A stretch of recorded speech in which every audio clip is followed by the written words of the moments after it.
എല്ലാ വിദ്യാർത്ഥികൾക്കും പുതിയൊരു വീഡിയോയിലേക്ക് സ്വാഗതം. ഈ വർഷത്തെ ജനറൽ നഴ്സിംഗ് ആൻഡ് മിഡ്വൈഫറി കോഴ്സുകളിലേക്കുള്ള പ്രവേശനത്തിനായിട്ടുള്ള അപേക്ഷ ക്ഷണിച്ചു. അപ്പോൾ മാനേജ്മെൻറ്റ് കോളേജുകളിലേക്കാണ് ഈ ഒരു അപേക്ഷ നിലവിൽ ക്ഷണിച്ചിട്ടുള്ളത്. അപ്പോൾ ഗവൺമെൻറ് കോളേജിലും അതുപോലെ മാനേജ്മെൻറ്റ് കോളേജായാലും ഓഫ്ലൈനായിട്ടാണ് ഈ ഒരു അപേക്ഷ ക്ഷണിച്ചിട്ടുള്ളത്. അപ്പോൾ വിദ്യാർത്ഥികൾക്ക് നിങ്ങളുടെ നാട്ടിലുള്ള ആ ഒരു നഴ്സിംഗ് കോളേജിനെ ബന്ധപ്പെട്ട് കഴിഞ്ഞാൽ നിങ്ങൾക്ക് ആ ഒരു ജനറൽ നഴ്സിംഗ് കോളേജിൻ്റെ ഡീറ്റെയിൽസ് അറിയാൻ സാധിക്കുന്നതാണ്.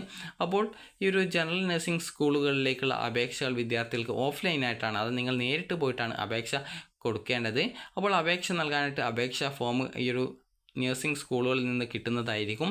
അതുപോലെ തന്നെ വിദ്യാർത്ഥികൾക്ക് അപേക്ഷയോടൊപ്പം നിങ്ങളുടെ SSLCയുടെ സർട്ടിഫിക്കറ്റിൻ്റെ കോപ്പി, +2വിൻ്റെ മാർക്ക് ലിസ്റ്റിൻ്റെ കോപ്പി അല്ലെങ്കിൽ +2 സർട്ടിഫിക്കറ്റിൻ്റെ കോപ്പി ഇതിലേതാണുള്ളത്. അപ്പോൾ ഇതിനോടൊപ്പം ആ ഒരു SSLC സർട്ടിഫിക്കറ്റ് കൂടി എടുത്തിട്ട് നിങ്ങൾ ആ ഒരു എക്സാം അല്ല ഈ ഒരു ജനറൽ നഴ്സിംഗ് സ്കൂളുകളിലേക്ക് പോവുക. അപ്പോൾ അവിടെ നിന്ന് ഫോം കിട്ടും. ആ ഒരു ഫോം വാങ്ങി ഫില്ല് ചെയ്ത് അവിടെ ഈ ഒരു SSLCയുടെയും അതുപോലെ +2വിൻ്റെയും കോപ്പി കൂടി വെച്ചിട്ട് നിങ്ങൾ ഈ ഒരു അപേക്ഷ കൊടുക്കുക. അപേക്ഷാ ഫോമിന് ഏകദേശം 300 മുതൽ 400 രൂപ വരെ ഫീസ് വന്നേക്കാം. ഓരോ കോളേജ് അനുസരിച്ചും ഫീസിൽ ചേഞ്ച് ഉണ്ടായിരിക്കും. അതുപോലെ തന്നെ ഗവൺമെൻറ് ജനറൽ നഴ്സിംഗ് കോളേജുകളിലും ഈ ഒരു രീതിയിലാണ് വിദ്യാർത്ഥികൾ അപേക്ഷ നൽകേണ്ടത്. നേരിട്ടിട്ടാണ് അപേക്ഷ കൊടുക്കേണ്ടത്. അപ്പോൾ വിദ്യാർത്ഥികൾക്ക് ഈ ഒരു ജനറൽ നഴ്സിംഗിന് നിങ്ങൾ ഈ ഒരു കോളേജിൽ നിശ്ചിത അപേക്ഷകൾ മാത്രമാണ് വാങ്ങിക്കുക. അപ്പോൾ അതുകൊണ്ട് തന്നെ വിദ്യാർത്ഥികൾ നേരത്തെ തന്നെ ഈ ഒരു കോഴ്സുകളിലേക്ക് പ്രവേശനം നേടാൻ ആഗ്രഹിക്കുന്നുണ്ടെങ്കിൽ നേരത്തെ തന്നെ ഈ ഒരു അപേക്ഷ നൽകാനായിട്ട് ശ്രദ്ധിക്കുക. അപ്പോൾ ഇന്നു മുതൽ വിദ്യാർത്ഥികൾക്ക് 1 മാസം വരെയാണ് ഈ ഒരു അപേക്ഷ കൊടുക്കാനായിട്ട് സാധിക്കുന്നത്. അതുകൊണ്ട് തന്നെ നേരത്തെ നിങ്ങൾ ഈ ഒരു അപേക്ഷ നൽകാനായിട്ട് ശ്രദ്ധിക്കുക. അപേക്ഷ നൽകുന്ന വിദ്യാർത്ഥികളിൽ നിന്നും നിങ്ങൾക്ക് അതായത് ബയോളജി സയൻസ് പഠിച്ച വിദ്യാർത്ഥികൾക്കാണ് പ്രയോറിറ്റി കൂടുതൽ ഉണ്ടാവുക.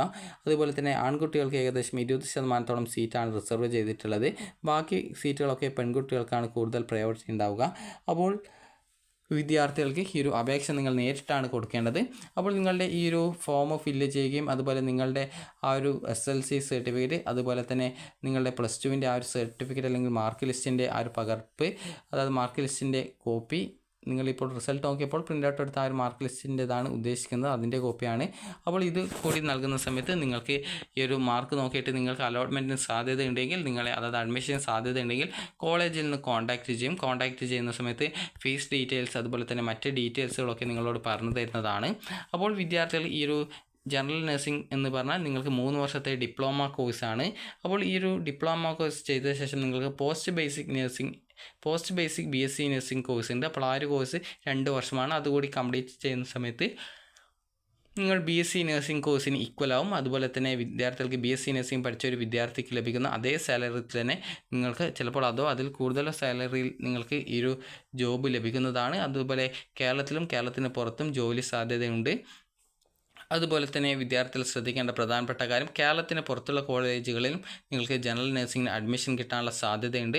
അപ്പോൾ അതുകൊണ്ട് തന്നെ നിങ്ങൾക്ക് ഈ ഒരു കേരളത്തിന് പുറത്ത് അഡ്മിഷൻ എടുക്കുന്ന സമയത്ത് നിങ്ങൾ ശ്രദ്ധിക്കേണ്ടത്, നിങ്ങൾക്ക് ആ ഒരു കോളേജ് അതായത് ഇന്ത്യൻ നഴ്സിംഗ് കൗൺസിൽ അപ്രൂവ്ഡ് ആണോ, അതുപോലെ എത്ര രൂപയാണ് ഓരോ വർഷവും നിങ്ങൾക്ക് വരുന്നത്, ഹോസ്റ്റൽ ഫീസ് എത്ര എന്നിങ്ങനെയുള്ള ഡീറ്റെയിൽസൊക്കെ കറക്റ്റായിട്ട് മനസ്സിലാക്കണം.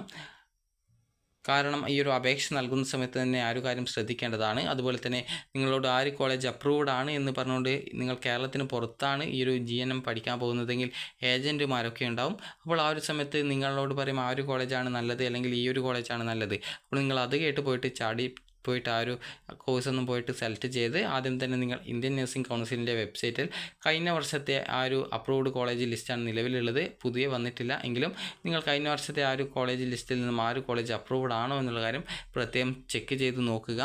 അപ്പോൾ GNM കോഴ്സിൻ്റെ ലിസ്റ്റ് ആ ഒരു വെബ്സൈറ്റിൽ കഴിഞ്ഞ വർഷത്തെ ലഭ്യമാണ്. അപ്പോൾ അതിൽ അപ്രൂവ്ഡ് ആണോ എന്നുള്ള കാര്യം ജസ്റ്റ് ചെക്ക് ചെയ്ത ശേഷം മാത്രം പോയിട്ട് അഡ്മിഷൻ എടുക്കാനായിട്ട് ശ്രദ്ധിക്കുക. കാരണം ഇന്ത്യൻ നഴ്സിംഗ് കൗൺസിലിൻ്റെ അപ്രൂവൽ ഇല്ലാത്ത കോളേജാണെങ്കിൽ വിദ്യാർത്ഥികൾക്ക് ഈ ഒരു അഡ്മിഷൻ നേടി നിങ്ങൾ പഠിച്ച് 3 വർഷം കംപ്ലീറ്റ് ചെയ്ത ശേഷം സർട്ടിഫിക്കറ്റിന് യാതൊരുവിധ വിലയും ഇല്ലെങ്കിൽ പിന്നീട് പ്രത്യേകിച്ച് ആ ഒരു പഠിച്ചതുകൊണ്ട് ഗുണമില്ല എന്നാണ്.